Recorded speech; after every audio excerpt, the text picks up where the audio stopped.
Hello.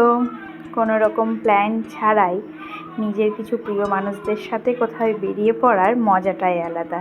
তাই আগের দিন রাত্রে হঠাৎ ঠিক করে ফেললাম ম্যাসাঞ্জোর যাব। সখীদের তো গাড়ি আছেই, সো কোনো কথাই নয়, বেরিয়ে পড়লাম। পরের দিন সকাল সকাল আমাদের 2 ছেলে এবং সকলে মিলে। যদিও বাচ্চা দুটোকে নিয়ে আমাদের একটু ভয় ছিল যে তারা তাদের এই জার্নিটা সহ্য করতে পারবে কি না, তবু বললাম দেখা যাক। সো আমরা বেরিয়ে পড়েছি।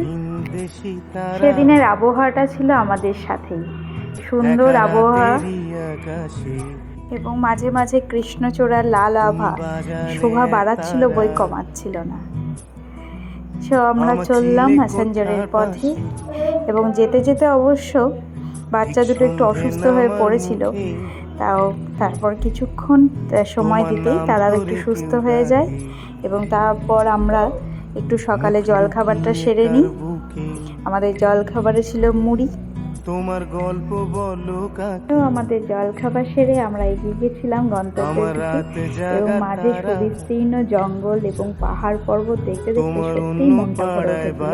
এবং তার সাথে কিছু আদিবাসী গ্রাম যেগুলো এতই পরিষ্কার পরিচ্ছন্ন এবং সাজানো গোছানো, তা দেখতে দেখতেই আমরা আমাদের গন্তব্যে চলে এসেছিলাম।